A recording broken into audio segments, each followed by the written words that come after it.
Hi, everyone. My name is Amy Sminitz. I'm the director for the Delivery Engineering org at Netflix, and I'm here today to talk to you about the Netflix reliability story. At Netflix, my teams and many others contribute to making Netflix resilient and reliable. The collaboration and multifaceted approach is what has made us so successful, and I'm really glad to share this story with you today.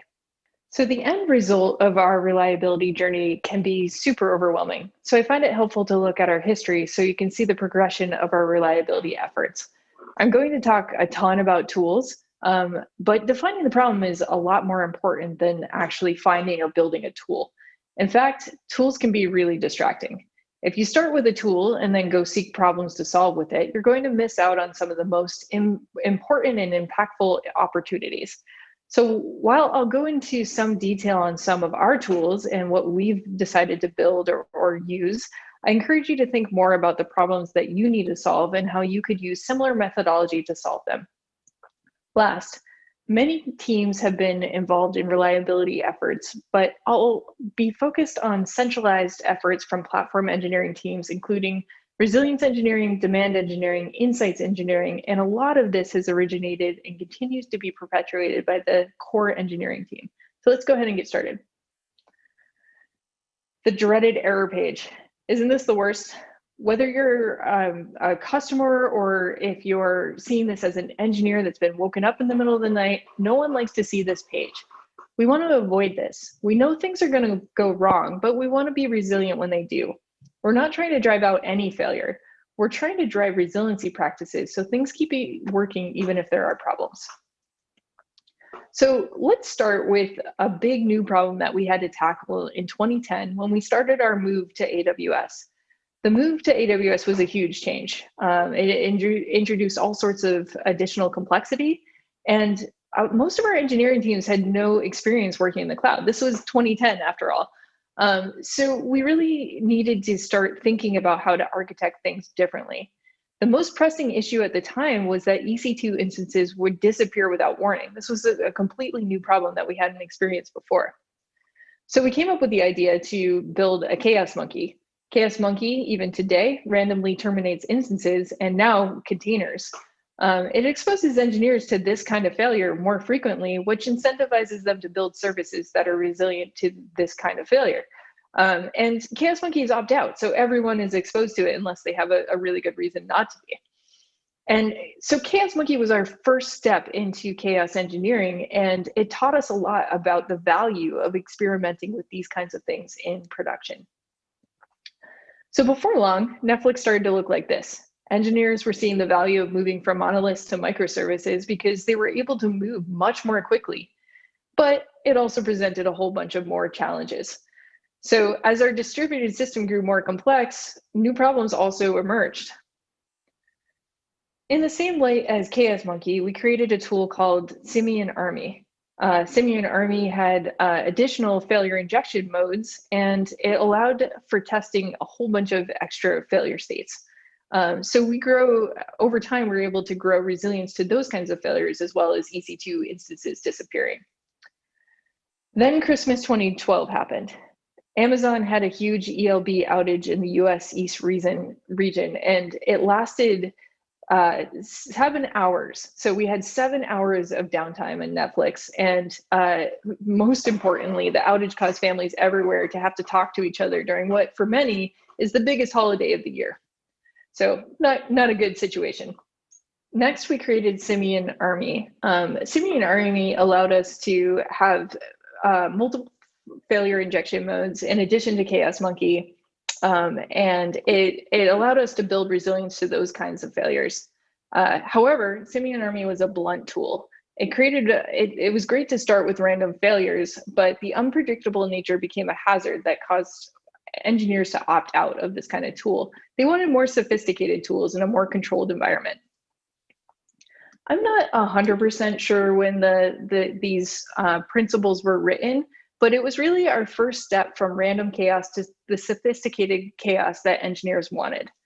And as you can see, we wanted to build a hypothesis. This is always a positive hypothesis. We never want to go in assuming we're going to cause a problem, because this is in production. So these are real people, these are real customers, and we love our customers. We also want to make sure we're choosing real world events. So this has to be something that is actually likely going to happen. There's just a number of things that we could test for, and we have to prioritize. So we have to pick something that's likely. The next one is running experiments in production. Running experiments in production is what makes it chaotic.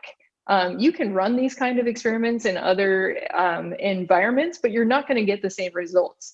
The next part was automate experiments to run continuously. So we want to make sure that if we find something and we fix it, it stays fixed. So this is really just redundancy for resiliency. And then very importantly, we want to minimize the blast radius. This goes exactly to what engineers were asking for. They don't want to have random things happening at random times, and it could be large scale events. They want to be able to scope it down and make sure that while they're getting the results that they need from a production environment, that they're affecting as few people as possible when they run these tests. So in 2014, we developed a tool called FIT, which is our failure injection testing framework. And FIT leveled up chaos engineering in so many ways. It was definitely the sophistication we needed. So let's take a look at some of the features of FIT. So the first thing is that you're able to define the scope of an experiment in a bunch of different ways. Whether you're using a specific ESN, a specific customer ID, a cluster in a region, or a percentage of traffic, all those things help you narrow the scope to what you need in order to run that experiment. So it's really about reducing that blast radius. The next thing was the ability to add injection points. I've listed a whole bunch of examples here, but we have a ton of these and we can create more as needed. Last, we added the concept of a scenario, and this is all about that automation piece. You can determine what injection points you want to inject latency or failure into, and then you can reuse these scenarios. You can modify them, and you can use them in other experiments as well. So this is really the foundation of chaos experimentation as we know it today at Netflix. FIT not only allows us to control the blast radius, but it also introduced traffic shifting, so we can use it for other experiments beyond just chaos.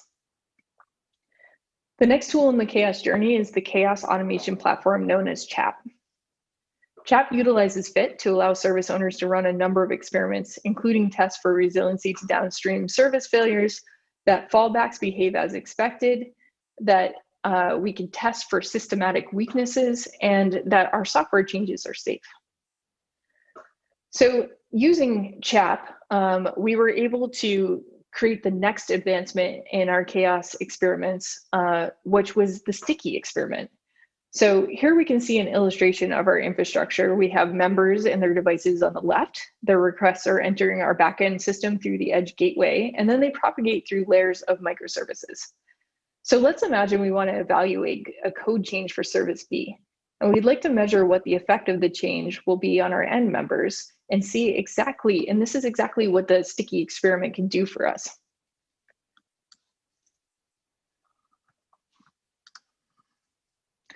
So as the first step, we want to create a baseline and Canary cluster for service B. These two will be used to serve experiment traffic.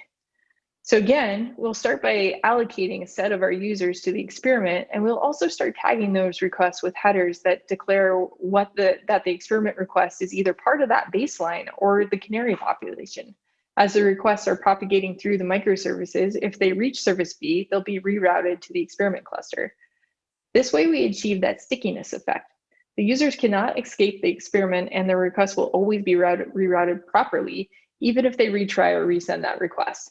And whether they're experiencing a moment of joy or a moment of pain, they will still continue to be a part of the experiment until it ends.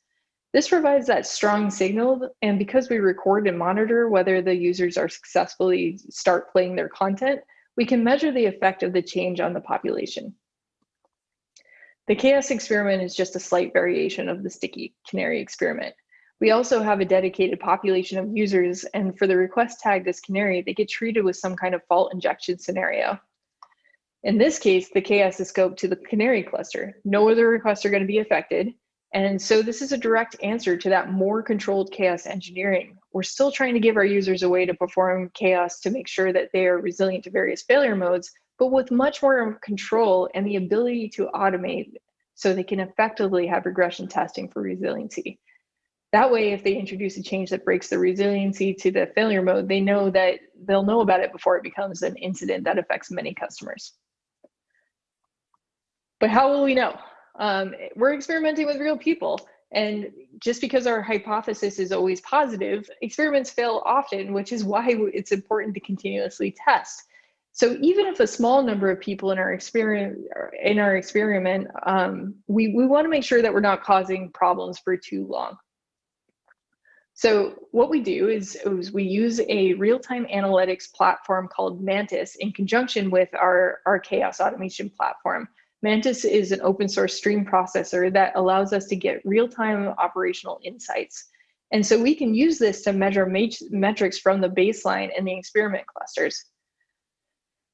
While we measure a ton of different metrics while we're running an experiment, our key performance indicator is stream starts per second, or SBS. This metric most closely aligns with customers being able to start playback. So using this metric in conjunction with the sticky Canary, we're able to detect if there's an issue within 5 minutes. This is what allows us to be able to safely experiment with a small part of the population in production.